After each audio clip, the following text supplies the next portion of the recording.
कड़कनाथ सेठ के दो बेटे थे। बड़ी बेटी का नाम कालू कौआ और छोटी बेटी का नाम बंटी कबूतर था। कड़कनाथ सेठ की उम्र हो गई थी और वो अपनी आखिरी सांसें ले रहा था। मेरे बच्चों, मेरा वक्त आ गया है। मैं किसी भी वक्त तुम्हें छोड़कर जा सकता हूँ। मैंने अपनी जिंदगी में कुछ भी नहीं कमाया है, इसीलिए बंटवारा किए बिना दोनों भाई प्यार से रहना। आपकी यही इच्छा है तो हम कभी भी बंटवारा नहीं करेंगे, आप निश्चित रहिए।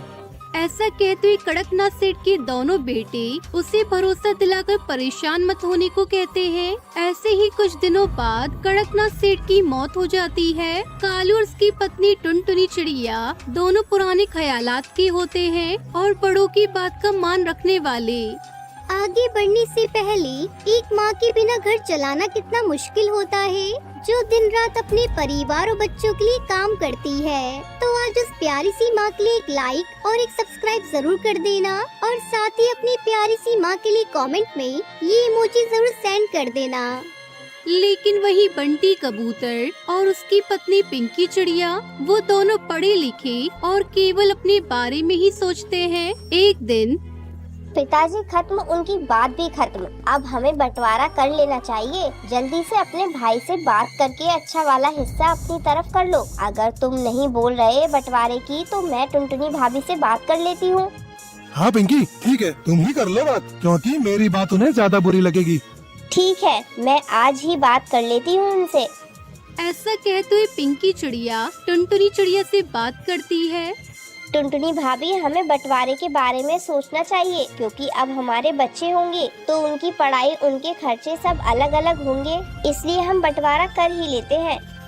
नहीं पिंकी, ऐसा मत बोलो। तुम्हारे कालू भैया को बहुत दुख होगा। हम आपस में मिलजुल कर रह लेंगे और जो भी घर का खर्चा होगा उसे तुम चला लेना। हम तुमसे खर्चों के पैसे मांग लेंगे, लेकिन तुम बंटवारे की बात मत करो। लेकिन पिंकी चिड़िया कुछ नहीं समझती और वो बंटवारे की जिद लगा लेती है। उनकी बातें सुनकर कालू कौआ बंटी कबूतर वहाँ आ जाते हैं और इस वजह से दोनों भाइयों में झगड़ा हो जाता है। आखिर में कालू कौआ उसकी पत्नी फैसला लेते हैं। पिताजी की बात की इज्जत करते हैं, इसलिए पिताजी का जो भी है वो सब तुम ही रख लो। हमें कुछ भी नहीं चाहिए उसमें से। मैंने अपनी कमाई से एक छोटी सी जमीन खरीदी थी, हम वहीं पर एक छोटा सा घोंसला बनाकर रह लेंगे। ऐसा कहते हुए कालू कौआ और उसकी पत्नी टुनटुनी अपना सामान उठाकर वहाँ से चले जाते हैं। उनके जाने के बाद बंटी कबूतर और उसकी पत्नियाँ खुशियाँ मनाते हैं। अरे वाह, ये दोनों मूर्ख तो सच में सब कुछ छोड़कर चले गए। अब जो भी है सब हमारा ही है। हमने थोड़ी कुछ कहा था, वो खुद अपनी मर्जी से गए हैं। जाने दो उन्हें। आज हम एक छोटी सी दावत करेंगे यहाँ पर। कालू कौआ और उसकी पत्नी अपनी छोटी सी जमीन में एक आम के पेड़ के पास अपना छोटा सा घोंसला बनाकर रहते हैं। घोंसला बनाते समय उनकी गलती की वजह से गिलहरी का घर टूट गया था, इसलिए कालू कौआ टुनटुनी उनके लिए एक छोटा सा घर बनाकर देते हैं। उनकी अच्छाई देखकर गिलहरी खुश होती है और रात में एक जादुई वरदान देकर वहाँ से गायब हो जाती है। अगले टुनटुनी, तुम्हें ये आम का पेड़ कुछ बदला हुआ लग रहा है? हाँ, मुझे भी ये पेड़ कुछ मोड़ा सा लग रहा है। ऐसा कहते हुए पेड़ के पास जाकर देखा तो उस पेड़ में एक दरवाजा होता है। कालू कौआ टुनटुनी चिड़िया से खोलकर अंदर जाकर देखते हैं। वो पेड़ अंदर से बहुत बड़े घर की तरह था और उसमें हर जरूरत का सामान था। अरे ये सच है सपना। यहाँ पर आओ जी, इस वाले घोंसले में ढेर सारे आम हैं और देखो ये कितना सुंदर लग रहा है, मानो आम का घर हो। जादुई आम के पेड़ के अंदर एक घोंसला था, उसमें से कितने भी आम क्यों न ले लो। एक बार दरवाजा बंद करके दोबारा खोलने पर वो घोंसला फिर से आमों से भर जाता था। कालू कौआ टुनटुनी चिड़िया साल भर उन आमों को बेच बेच कर बहुत बड़े धनवान बन जाते हैं। उनकी सफलता देखकर बंटी कबूतर उसकी पत्नी को कुछ भी समझ में नहीं आता और वो दोनों कालू कौए से मिलने के लिए उसके घर जाते हैं और उससे कहते हैं, पिताजी की सारी संपत्ति तो मैंने ही रख ली थी, फिर भी इतने कम समय में अब इतने बड़े धनवान कैसे बन गए? मेरे पास संपत्ति के नाम पर सिर्फ वो पुराना घोंसला है। भैया, अच्छी सोच रखने पर हमेशा अच्छा ही होता है। तुमने एक बार भी नहीं सोचा कि हम कहाँ जाएंगे और कैसे रहेंगे। इसलिए तुम्हारे पास सब कुछ होने के बाद भी तुम आज गरीबी में हो। उसके बाद बंटी और उसकी पत्नी को अक्ल आती है। हमें माफ कर दो भाई भाभी, हम समझ गए हैं। अब से हम हमेशा ईमानदारी के रास्ते पर चलेंगे। हाँ भैया, हमें माफ कर दो। जब से आप दोनों उस घर को छोड़कर गए तभी से हमारे जीवन में परेशानी के अलावा कुछ हाथ ही नहीं आया। अब हम कभी लालच नहीं करेंगे, हम मिलकर रहेंगे। इस तरह दोनों भाई फिर से मिलजुल कर खुशी खुशी रहने लगते हैं।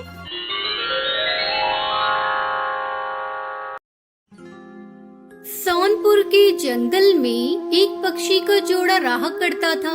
टुनटुनी चिड़िया 2 अंडे देती है और उनसे 2 बेटियां बाहर आती हैं। बेटियों को देखते ही टुनटुनी का पति कालू कौवा नाराज हो जाता है।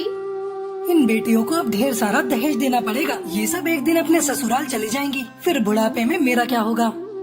अजी आप नाराज क्यों होते हो? अगली बार बेटा आ जाएगा।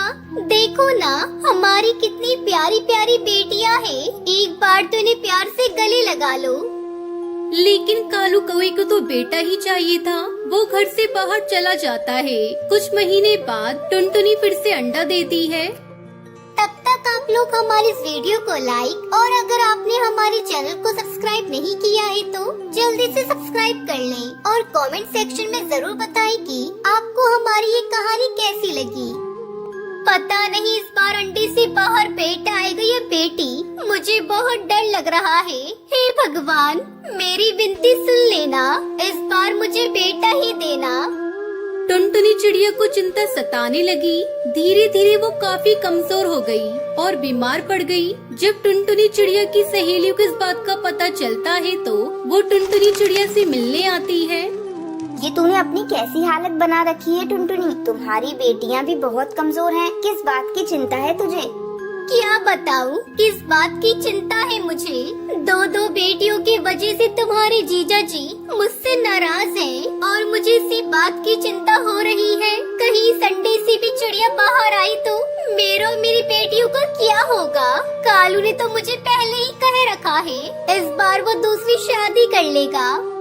ऐसा कुछ नहीं होगा टुनटुनी, तुम बेकार में घबरा रही हो। हम जीजा जी को समझाएंगे, तू चिंता मत किया कर और अपनी बच्चियों का भी ध्यान रख। टुनटुनी चिड़िया कई दिनों तक कालू के घर लौटने का इंतजार कर रही थी पर वो नहीं लौटा। आखिर में सभी सहेलियां वहाँ से चली गयी। कुछ दिनों बाद कालू कौवा घोंसले में वापस आया। उसके बाद टुनटुनी चिड़िया के अंडे से एक चिड़िया बाहर आती है। कालू कौवा टुनटुनी चिड़िया उसकी 3 बेटियों को घर से बाहर निकाल देता है। अब मैं कहाँ जाऊँ? मेरा तो कोई दूसरा ठिकाना भी नहीं है। मैं अपनी बेटियों को लेकर कहाँ जाऊंगी? मेरा तो इस दुनिया में कोई भी नहीं। हे भगवान तूने बेटी बनाई ही क्यों? क्या हर बेटी को ऐसी ही मुसीबतों का सामना करना पड़ता है? अगर मेरे माँ बाप मुझे पढ़ाते तो मैं कुछ काम ही कर लेती। ऐसे दर दर भटकती तो नहीं। लेकिन मैं अपनी बच्चियों को अच्छे स्कूल में पढ़ाऊंगी ताकि उनकी जिंदगी मेरी तरह ना हो। 2 दिनों से टुनटुनी अपनी बेटियों को लेकर खुले आसमान के नीचे एक पेड़ पर बैठी थी। टुनटुनी के 3 बच्चे भूखे थे। बच्चों तुम लोग यही मेरा इंतजार करो, मैं तुम लोगों के लिए भोजन लेकर आती हूँ। थोड़ी देर बाद जब टुनटुनी भोजन लेकर वापस आ रही थी तभी एक बिल्ली ने उस पर हमला कर दिया। उस हमले में टुनटुनी घायल हो जाती है। ये सब चील देख लेता है और फौरन टुनटुनी चिड़िया को बचाने के लिए आ जाता है। चील बिल्ली पर हमला कर देता है लेकिन बिल्ला चील को भी मार देता है। टुनटुनी चिड़िया ये सब देखकर बहुत रोती है और बिल्ली से कहती है, बिल्लू भैया मुझ पर थोड़ा रहम करो। यहाँ से कुछ ही दूरी पर मेरे बच्चे भूखे प्यासे बैठे हैं। वो मेरे आने का इंतजार कर रहे हैं। भैया आप मुझे एक बार अपने बच्चों को देखकर आने दो। मैं अपने बच्चों को भोजन देकर आ जाऊंगी। मेरा विश्वास कीजिए भैया, मैं जरूर वापस आऊंगी। फिर तुम मुझे खा लेना। अच्छा ठीक है, यही बात है तो मैं तुझे तेरे बच्चों के लिए थोड़ी देर आजाद कर देता हूँ। तू अपने बच्चों को भोजन देकर आ, जब तक मैं तेरे आने का इंतजार करूँगा। याद रख, अगर तूने धोखा दिया तो मैं तेरे बच्चों को भी खा जाऊँगा। ठीक है बिल्लू भैया, मैं अभी आती हूँ। टुनटुनी चिड़िया जल्दी से उड़कर अपने बच्चों को भोजन देने पहुंचती है और उनसे कहती है, बच्चियों, ये लो खाना, इसे खा लेना और मुझे माफ कर देना। मुझे तुम तीनों को छोड़कर जाना होगा। तुम तीनों एक साथ रहना, कभी भी झगड़ा मत करना और एक दूसरे का ध्यान रखना बेटा। लेकिन माँ, आप ऐसी बातें क्यों कर रही हैं? हम आपके बिना नहीं रह पाएंगे। हमें छोड़कर मत जाना माँ। बेटा, मैं तुम लोगों के लिए अच्छे खाने की तलाश में दूसरे जंगल जा रही हूँ, इसलिए मुझे आने में समय लग जाएगा। तुम लोग अपना ध्यान रखना। इतना कहकर टुनटुनी चिड़िया रोती हुई बिल्लू बिल्ला के पास जा रही होती है। तभी रास्ते में टुनटुनी चिड़िया को बिल्लू बिल्ला का बच्चा नदी में डूबता हुआ दिखाई देता है। टुनटुनी चिड़िया बिल्लू बिल्ला के बच्चे को बचा लेती है।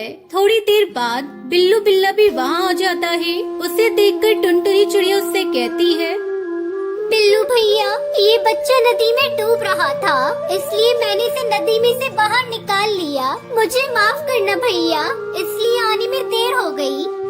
टुनटुनी चिड़िया की ईमानदारी देखकर बिल्लू बिल्ला की आंखों से आंसू आने लगते हैं और वो टुनटुनी चिड़िया से कहता है, टुनटुनी बहन, तुमने मेरे बच्चों को बचा लिया और मुझे देखो, मैं तुम्हारी ही जान लेने चला था। आज तुमने मुझे समझा दिया कि हर किसी की जिंदगी कितनी जरूरी होती है। अब से मैं किसी पक्षी की जान नहीं लूंगा। और टुनटुनी, तुम्हें किसी चीज की जरूरत पड़े तो बस अपने भैया को याद करना।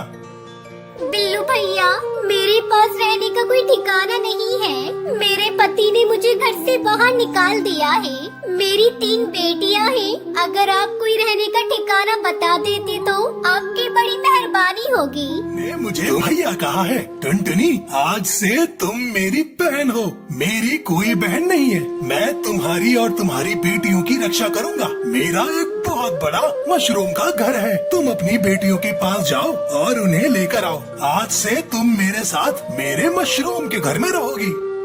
लेकिन बिल्लू भैया, मैं एक चिड़िया हूँ। क्या मुझे और मेरी बेटियों को आपके परिवार वाले रहने देंगे? मुझे कोई खतरा तो नहीं होगा ना?